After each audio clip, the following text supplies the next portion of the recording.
The late afternoon sun hung low over the small town of Willow Creek, Tennessee, casting a golden glow across the cracked asphalt of Main Street. Ethan Caldwell wiped his greasy hands on a worn rag, the familiar scent of motor oil and metal clinging to his faded blue work shirt. His auto repair shop, Caldwell's Garage, sat at the edge of town, a modest, weather-beaten building with a rusted sign that creaked in the breeze. The shop had been his father's pride and joy, a legacy of hard work passed down to Ethan when cancer took his dad 5 years ago. Business had been slow lately, the kind of slow that made paying the electric bill a game of chance. But Ethan never turned away a customer in need. It wasn't just a business to him. It was a promise to his father, to the town, to himself. He was locking up for the day, the jangle of keys echoing in the quiet, when a low rumble broke the stillness. A sleek black motorcycle wobbled down the street, its engine coughing like a smoker on their last breath. It sputtered to a stop right in front of the shop, and the rider, a woman in black leather, yanked off her helmet. Long golden brown hair spilled over her shoulders, catching the fading sunlight like a halo. Her green eyes, sharp and frustrated, locked onto Ethan's. "Hey," she called, swinging a leg off the bike. "I think something's wrong with my bike." Ethan grinned, a lopsided smile that crinkled the corners of his hazel eyes. "You came to the right place." He crouched beside the motorcycle, his hands moving with the ease of someone who'd spent a lifetime under hoods and chassis. "What happened?" It started making weird noises, then just stalled. She crossed her arms, her leather jacket creaking as she inspected the bike like it might magically explain itself. Ethan's fingers traced the fuel line, his eyes narrowing as he checked the engine. "Sounds like a clogged fuel injector." "Easy fix, but it'll take a bit. You can wait inside if you want." The woman hesitated, then nodded. She stepped into the shop, her boots clicking on the concrete floor. Inside, the air was thick with the scent of oil and old coffee. Faded posters of classic cars lined the walls, and a shelf held rows of tools, each one polished despite the shop's rough edges. Her gaze landed on a framed photo behind the counter. A younger Ethan, maybe 16, standing beside an older man, both covered in grease, but beaming with pride. "Who's this?" she asked, pointing. Ethan glanced over, his expression softening. "My dad. Taught me everything I know about fixing cars and bikes. This shop was his before he passed." "I'm sorry," she said, her voice sincere. He shrugged, his broad shoulders lifting slightly. "It's life. He worked hard, and so do I." Something in his words hit her like a quiet thunderclap. She extended her hand. "I'm Olivia, by the way." He shook it, his grip firm and calloused. "Ethan." As he returned to the bike, Olivia watched him work. There was a rhythm to it, a kind of dance between man and machine. Most mechanics she'd met were gruff, transactional, their eyes on the clock or the cash. But Ethan was different, calm, focused, genuine. In her world of glass towers and corporate deals where every handshake came with an agenda, his simplicity was a revelation. After 20 minutes, Ethan wiped his brow with the back of his hand. All done. Should run like a dream now. Olivia straddled the bike and revved the engine. It purred, smooth and steady. She looked up at him, genuinely impressed. "You're good at this." "Been doing it my whole life," he said with a modest grin. She reached for her wallet. "How much do I owe you?" Ethan hesitated. A repair like that was at least $100, money he desperately needed to keep the lights on. But something, About Olivia.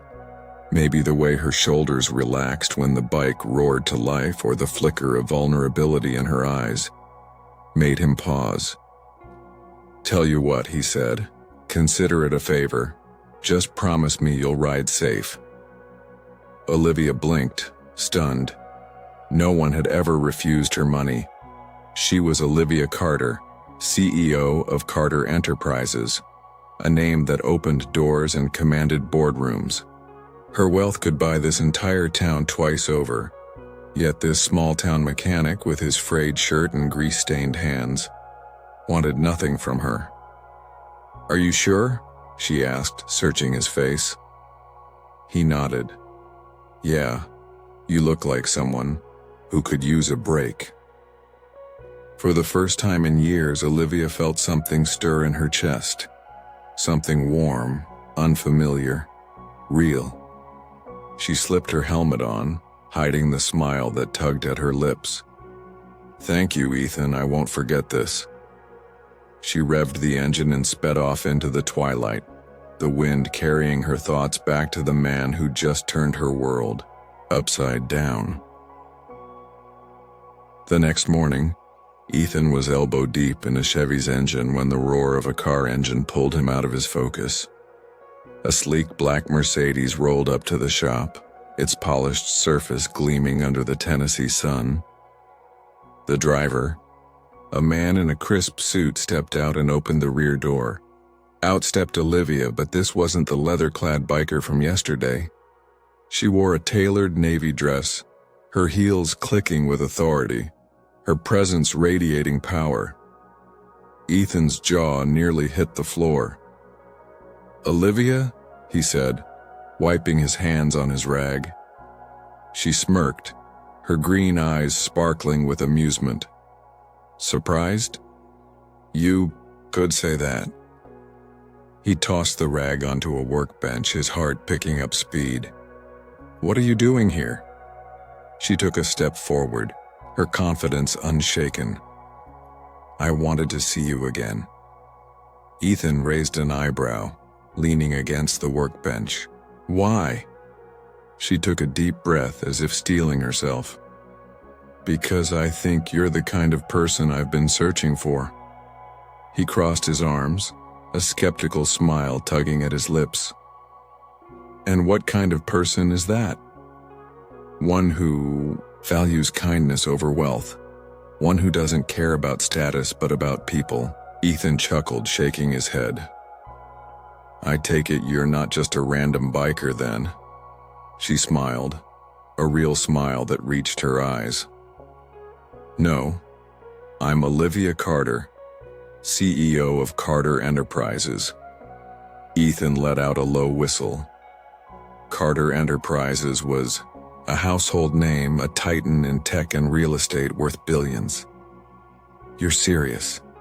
Dead serious," she said, her voice softening. "Yesterday you fixed my bike and asked for nothing in return. I've spent years surrounded by people who only see me for my money. But you saw me as just another person in need of help. That means more than you know." Ethan ran a hand through his dark hair, processing her words. "Well, I don't know much about billionaires, but I do know a thing or two about honesty. If you're being honest with me, then I'd like to get to know you better." Olivia's smile widened, warmth spreading through her. "I'd like that too." Over the next few weeks, Olivia became a regular at Caldwell's garage.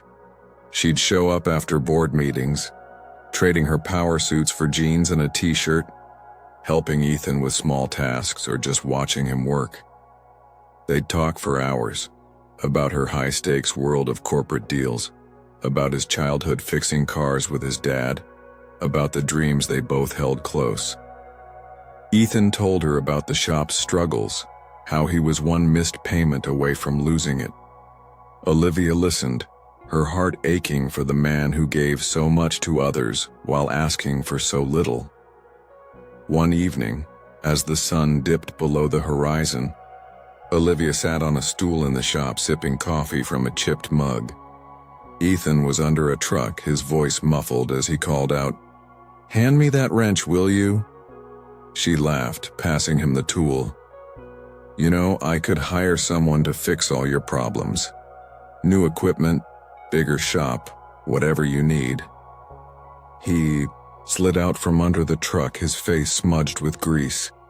"I appreciate it, Olivia, but this place, it's mine. My dad's. I can't let someone else fix what I've got to fight for." She nodded, understanding more than he realized. She'd built her empire from nothing, clawing her way up through a world that doubted her at every turn. Ethan's resilience, his refusal to give up, mirrored her own. But fate wasn't done testing Ethan. A week later, a letter arrived from the bank. The shop was in foreclosure. He had 30 days to come up with $50,000, or he'd lose everything. Ethan sat in the shop that night, the letter crumpled in his fist, the weight of it crushing him. He thought of his dad, of the promise he'd made to keep the shop alive. He thought of the town, of the people who relied on him when their cars broke down or their wallets were empty. He couldn't let them down. Olivia noticed the change in him the next day. His usual easy smile was gone, replaced by a quiet tension. "What's wrong?" she asked, her voice gentle but firm. He sighed, handing her the letter. "Bank's calling in the loan. I've got a month to pay or they take the shop." Olivia's heart sank. She could write a check for $50,000 without blinking, but she knew Ethan. He wouldn't take her money, not like that. "What are you going to do?" she asked. "Whatever it takes," he said, his jaw set. "I'm not losing this place." Over the next few weeks, Ethan poured everything into saving the shop. He worked late into the night, taking every job that came his way. The town rallied around him. Old Mrs. Jenkins brought him homemade pies. Kids from the high school helped clean the shop, and even the local diner started a Save Caldwell's Garage fundraiser. But it wasn't enough. By the end of the month, Ethan was still $20,000 short. On the final day before the deadline, Olivia showed up at the shop, her face unreadable. "I have an idea," she said, holding up a folder. "But you have to hear me out." Ethan eyed her warily. "What is it?" She opened the folder, revealing a contract. "Carter Enterprises wants to partner with local businesses to provide free vehicle repairs for low-income families. Your shop would be the pilot program. We'd cover the costs, and you'd run the operation." "It's not charity, Ethan, it's a partnership. You'd be helping people just like you always do." He stared at the contract, his throat tight. It was a lifeline, but it came with a catch. Accepting help meant letting go of some control. He thought of his dad, of the pride in his voice when he talked about the shop. He thought of the people who'd come to him over the years, trusting him to fix what was broken. This wasn't just about him, it was about them. "Okay," he said finally, his voice steady. "Let's do it." Olivia's face lit up, and she threw her arms around him. For the first time, Ethan let himself lean into her embrace, feeling the weight of the world lift just a little. The partnership saved the shop. Within months, Caldwell's Garage became a beacon of hope in Willow Creek. Families who couldn't afford repairs drove away with safe vehicles, their gratitude written in tearful smiles and handwritten notes. Ethan hired 2 new mechanics, both locals who'd grown up idolizing his dad. The shop buzzed with life again, its legacy stronger than ever. One evening, as Ethan and Olivia sat on the shop's front steps, watching the sunset paint the sky in shades of pink and gold, she turned to him. You know, I came to this town looking for something real. I found it in you. He smiled, taking her hand. And I found someone who makes me believe I can keep going no matter what. Their worlds, hers of wealth and power, his of grease and grit, had collided in the most unexpected way. But in that small Tennessee town, they'd built something bigger than either of them. A legacy of kindness, resilience, and human connection that would outlast them both. As the stars began to twinkle above Willow Creek, Ethan realized that sometimes the greatest repairs weren't to engines or bikes but to the hearts of those who dared to care. If this story touched your heart, please subscribe, comment, or share your own experiences of kindness and resilience below. Let's keep the conversation going and inspire each other to make a difference.